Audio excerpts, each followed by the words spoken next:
porpoise is cruising right through my line, right down here.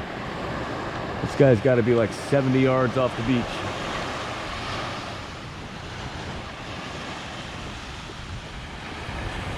It's right in here. You'll see it pop up. And they're everywhere up in here. I wouldn't want to be swimming around.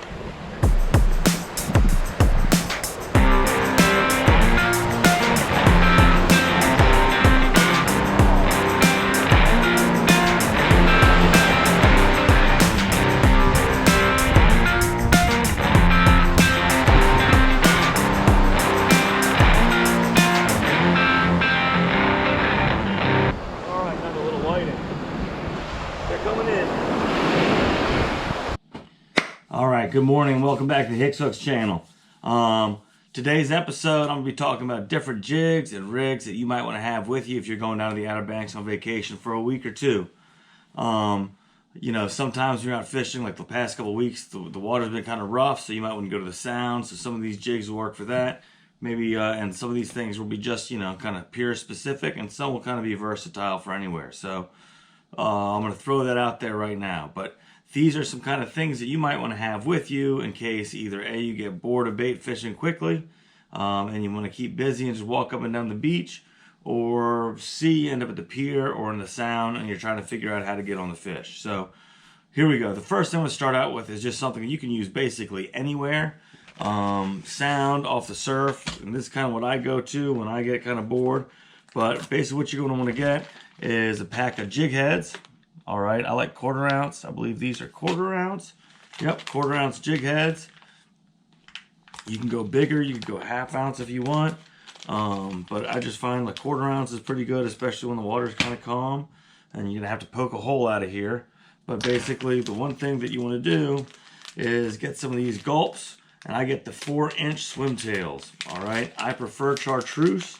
But chartreuse and white both work. Sometimes white's better than chartreuse, so I get a pack of both. But I like the red jig heads. You can go yellow, whatever you want, pink. But all you're going to do is you're going to take this. All right, nice little fish tail on the end, little swim tail. And all you're going to do is you're going to pop that sucker on straight through the point. About halfway up, bend it down so it goes straight through the top. And then you're going to push it over the jig. All right, and the nice thing about that is, you know, you're pulling that through, the head gives it some weight, and that tail really gives it some action. And I mean, it looks like a little bait fish on the water. Maybe they'll confuse it for a little swimming mullet in the sound, a little whiting in the surf or something like that. But a lot of times you'll get, you know, this is my speckled trout go-to. Flounder will hit this too. I know the season's changed, so I'm not really targeting them as much, but speckled trout, they love that thing. And then one thing that people do, I've seen it a lot on the sound, I've tried my luck at it, I like it a little bit, gives it a little bit more action, gives some splash on it, is they add one of these popping corks to it. All right, and all you're gonna do is put like, you know, 18 inches to 2 feet a leader between the bottom of this popping cork and this jig head. And then you're gonna tie this to your line. Some people use their snap swivel or whatever, but all you're gonna do is you're just gonna pop that. All right, and this thing will come up and down. It keeps it like suspended a little bit. It gives it some action on the top, makes some sound. So that's another kind of attractive way to get the fish onto that rig. All right, so that right there is your jig head. And I probably should push that up a little bit further here, but I like them straight. But there you go. All right, so that's your jig head. The next thing I'm gonna show you, and that's your popping cork right there. All right, just so you get a better look at it. This one's kind of beat up here. That thing actually came out of the bottom, so this one's kind of trashed, but this should be stuck in here.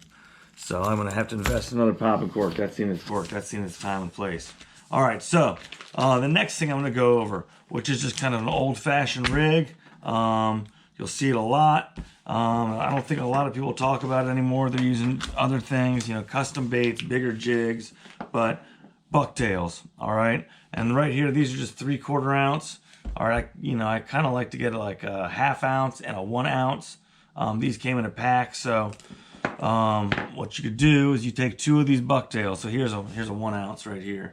So I've got a 1 ounce pink, and I've got this 3/4 ounce here. They call it a Popeye jig head, but you're gonna take 2 of these jig heads, one heavier than the other. And then you're gonna take, you do two things actually. You can use one of these triple barrel swivels, all right? And you can tie a short leader to one, and your heavy's gonna go off the short leader. And then you can tie a longer leader off the back. I'd say, you know, like 12 inches, 9 to 12 inches on the short leader, and then 18, maybe 24. I think 24 might be a little bit too long, but 18 to 24. Or you can just get yourself, you know, a spool of leader, all right? And you can cut it off. Give yourself a nice section, about 3 feet, just to give yourself some room. All right, and then you just bend it over. Keep one short side, one long side, and then you're just gonna take that bend, you're gonna tie it over itself 1, 2, 3 times, and then wet it, pull it tight, and then you have your short end, and then you have your long end, and you're gonna trim that up a little bit. That long end's a little bit too long. But then you're just gonna tie your short one to your bucktail there. I'll go with the pink just to show you. Like I said, you can always mix up the weights on here. I mean, depending on where you're casting. This is a great rig to have on a boat, fishing the sound, in the ocean. All right, so you get your short rig there. We're gonna make that long. That's actually perfect length. I've done this a time or two before. All right, and then we're gonna tie this guy on here.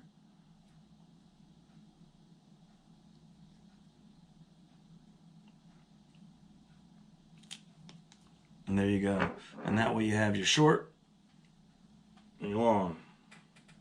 And basically what's gonna happen is the heavy piece is gonna take it down, and when you're pulling it back, you know, they're gonna kind of go at an angle a little bit, but the lighter one's gonna hang up a little bit, and it's kind of like your trailer. And a lot of times, you know, trout love it. I mean, you can catch blues on there, you can catch all sorts of things on a bucktail. I think anything will hit a kind of hair jig like that. So you can mix the colors up. Like I said, I love chartreuse, but white, I mean, pink's a good mix. All those things are kind of nice. So that right there is your bucktail jig. Like I said, you go short, you go long. Sorry, they be something like this.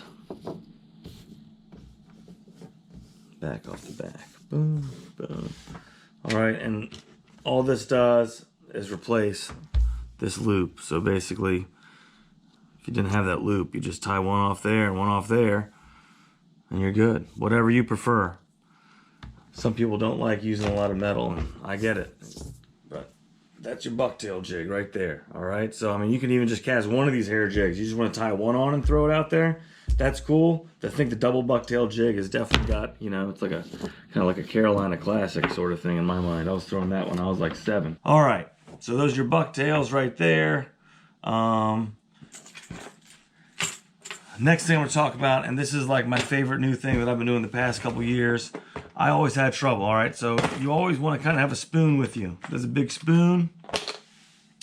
All right, this one has a little bit of chartreuse flare on the side of it. But this right here is a regular spoon. All right, and you should always have one of these in case you see blues kind of short in the surf. Anything sort of silver, metallic, they're going to just crush it. But if you're sitting out there, you're not having much luck, and you're seeing splashes way out in the distance, all right, and they're like intermittent. So blues and Manhattan, they kind of tear up the water, but you know, you'll see some fish kind of sky through the air and splash, splash, splash, and they'll be gone for a little bit, and then a little bit further down, splash, splash, splash, they'll be gone a little bit. Those are Spanish mackerel, all right, and they're fun.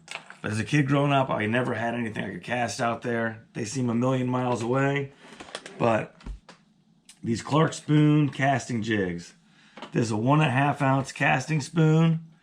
These things are heavy, but they get out there. And I mean, it's tough because you've got to reel it in a zillion miles. But I'm just joking. I don't really know how far out I could cast one of these things. That might be the next video. I'll take this thing out to a field and cast it. But you can chuck these things over 50 yards. I know it. And you can get some distance on them. And getting a Spanish mackerel, running down a Spanish mackerel off the beach with one of these things is awesome. Another thing I bought, I haven't had any luck with it yet. This is also 1.5 ounces. It's a little bit of a different casting jig. You can see that. This is more like a spoon. This is more like a kind of stick bait looking thing.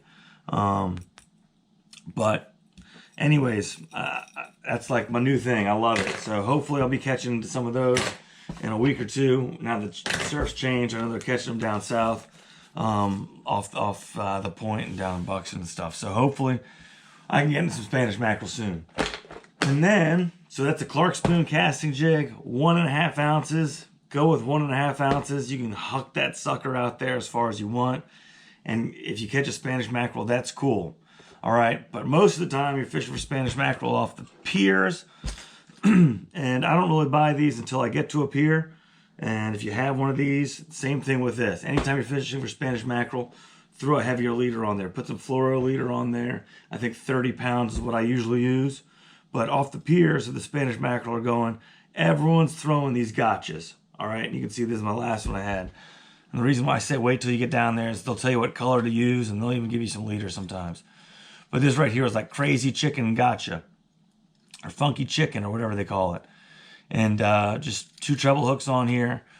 They're a nice pier bait. The way they swim, they kind of stay on top because you're casting up above. And I mean, the Spanish mackerel will just crush it. So gotchas. Go back to this. Swim and gulp with a jig head. 1/4 ounce, 1/2 ounce jig head. That works. You got your bucktail jig. Don't forget those. They're nice to have in the tackle box. You throw a popping cork in there. I haven't seen people really use this much off the beach, although I have heard people say they use the popping cork with this jig off the beach, and they catch things, I guess, in calmer water. Bring a spoon. If you go into the pier, get yourself a gotcha, and or 2, just in case they rip one off. And then make sure, if you don't have any of these, try one out. I mean, or if you fish all the time, they're fun, man. They're like $5 a pop, but you can get them out there, and it opens up a whole new world of fishing because you can get way deep. So anyways, those are my recommendations. You know, if you're beginning, if you're going down there on vacation, you know, bring your bottom rig. I've got episode number 1 on that. But these are great jigs to invest in. Go to the bait shops. They'll tell you what's hitting hard and, you know, what colors to use, whether the white or the chartreuse or the pink, and have fun. So thanks for tuning in. If you haven't subscribed, you like the info I'm giving you, please subscribe, and I'll be spitting more information out at you soon. So thanks again for tuning in. Good luck, tight lines, fingers crossed you guys catch some fish out there this week.